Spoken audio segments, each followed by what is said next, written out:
Good morning. आज हम मुग़ल काल में भारतीय इतिहास के जो मुख्य स्रोत हैं उनके बारे में बात करेंगे।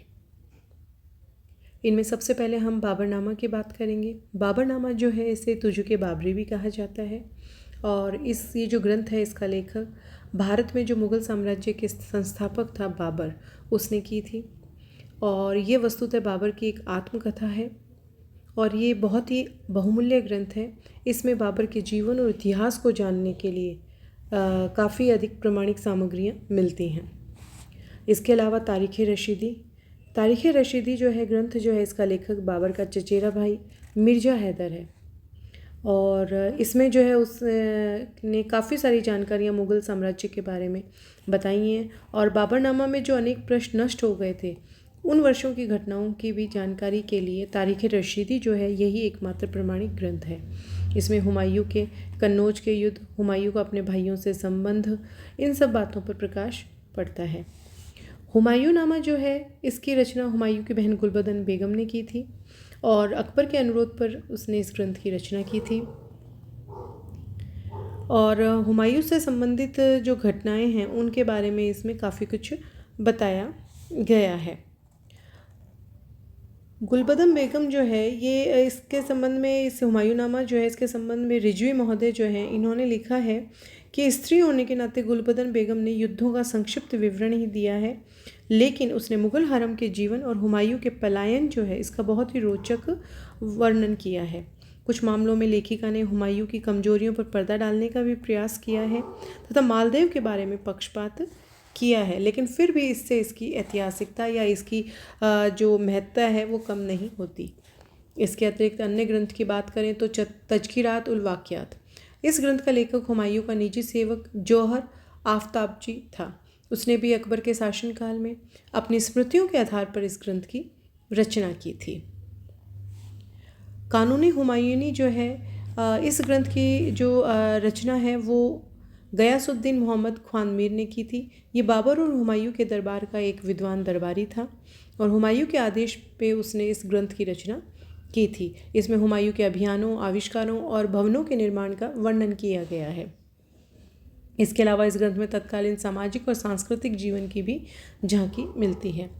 तारीख़ी शेरशाही जो है इसका लेखक अब्बास खां सरवानी है और इसमें अफ़गानों के संबंध में जितने भी अब तक ग्रंथ लिखे गए हैं उनमें तारीख़ शेरशाही सबसे महत्वपूर्ण है।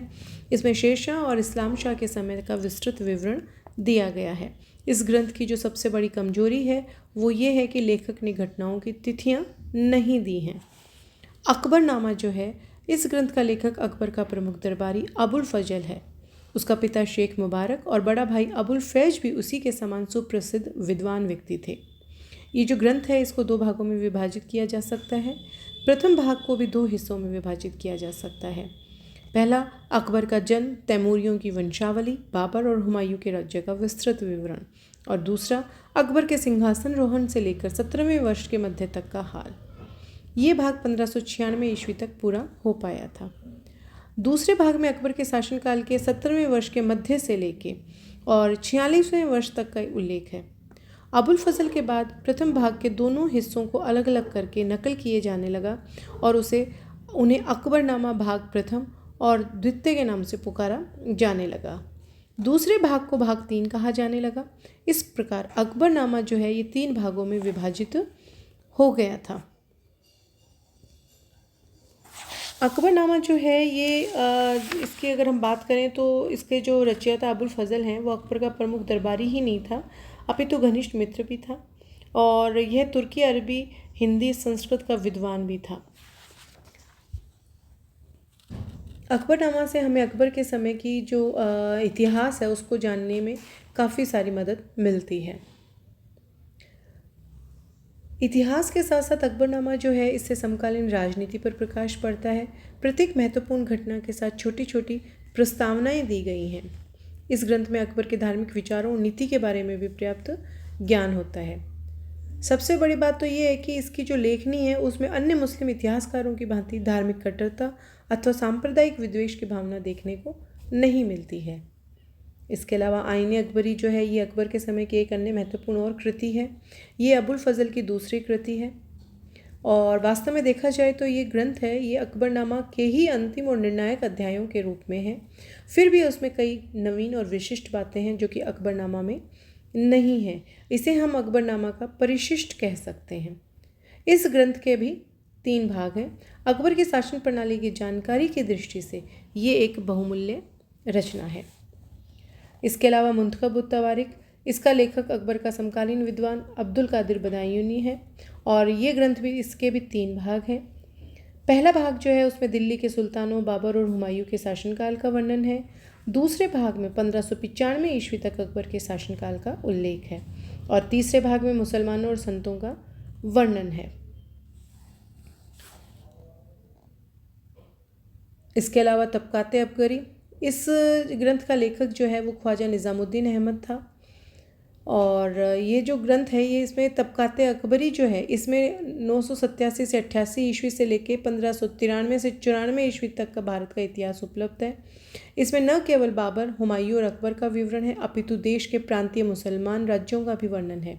इसमें ग्रंथ का महत्व और भी अधिक बढ़ जाता है।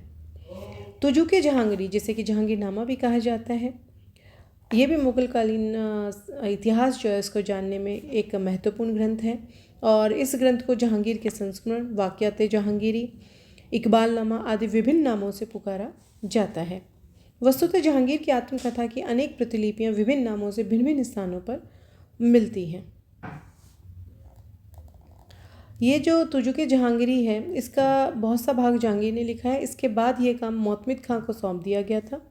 विद्वानों के अनुसार जहांगीर के शासन के प्रारंभिक 12 वर्षों के संस्मरण उसने स्वयं लिखे। 18वें वर्ष तक का हाल मोहम्मद खां की सहायता से लिखा और बाद का हाल मोहम्मद खान के ने अन्य साधनों के आधार पर लिखा था। ये जो ग्रंथ है इसमें जहांगीर के अभियानों का विस्तृत विवरण दिया गया है और इसके अलावा सभी अभियानों के लिए की गई तैयारियां, इनके मुख्य सेनापति और अन्य उच्च अधिकारियों की नियुक्तियां, सेनाओं का पलायन, अभियानों की घटनाओं और कठिनाइयों तथा शत्रु पक्ष की गतिविधियों का उल्लेख किया गया है। जहांगीर के शासनकाल में उठने वाले विद्रोह जो थे उनका और उनके दमन का विवरण भी दिया गया है। इस ग्रंथ में दरबार में मनाए जाने वाले उत्सवों, भारत के प्राकृतिक सौंदर्य, पशु पक्षियों, नगरों, दुर्गों, हिंदुस्तान के अनेक प्रजातियों के खान पान, रहन सहन आदि का भी रोचक वर्णन दिया गया है। जहांगीर ने अपने संस्मरण में खुसरो, परवेज, शहरयार आदि के विवादों का तो उल्लेख किया है, परंतु नूरजहां के साथ अपने विवाह की परिस्थितियों का उल्लेख नहीं किया है। हाँ, उसने नूरजहां की बुद्धिमत्ता की काफ़ी प्रशंसा अवश्य की है। अगर हम इसकी बात करें तो इसके आगे की तो मस्सिर जहांगीरी जो है वो भी जहांगीर के समय में लिखा गया एक अन्य ग्रंथ था और इसका लेखक जो था वो कामगार खां है। इसमें तुजुके जहांगीरी से काफ़ी सामग्री ली गई है। बादशाहनामा जो है ये मुग़ल बादशाह शाहजहाँ के शासनकाल का इतिहास बादशाहनामा में है। इसे पातशाहनामा भी कहा जाता है। बादशाहनामा की रचना जो है ये 3 लेखकों ने की है और प्रत्येक ने अलग अलग वर्षों का विवरण लिखा है जो कि इस प्रकार है।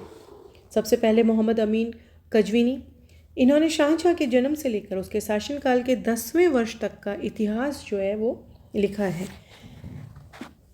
अब्दुल हमीद लाहौरी, इन्होंने तैमूर से लेकर शाहजहाँ के शासनकाल के प्रारंभ से लेकर 20वें साल तक का इतिहास लिखा है। मोहम्मद वारिस, शाहजहाँ के शासनकाल के 21वें वर्ष से लेकर और 30वें वर्ष तक का जो हाल है वो लिखा गया है। इसके अलावा कजवीनी कृत बादशाहनामा, कजवीनी जो है ये शाहजहाँ का प्रथम राजकीय इतिहासकार था।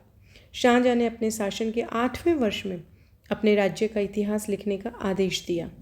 जब कजवीनी शासन के 10 वर्षों का इतिहास लिख चुका था तो उसे अचानक अपने पद से हटा दिया गया। कजवीनी की जो भाषा शैली है वो सरल और आकर्षक है, परंतु उसकी निष्पक्षता में संदेह है क्योंकि वह अपने आश्रयदाता शाहजहाँ के प्रति पक्षपातपूर्ण है।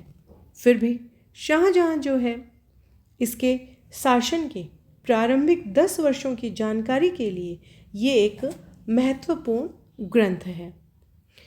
इसके अलावा जो अन्य जो अपने इतिहासकार थे उनके बारे में हम अपनी अगली क्लास में बात करेंगे। Thank you.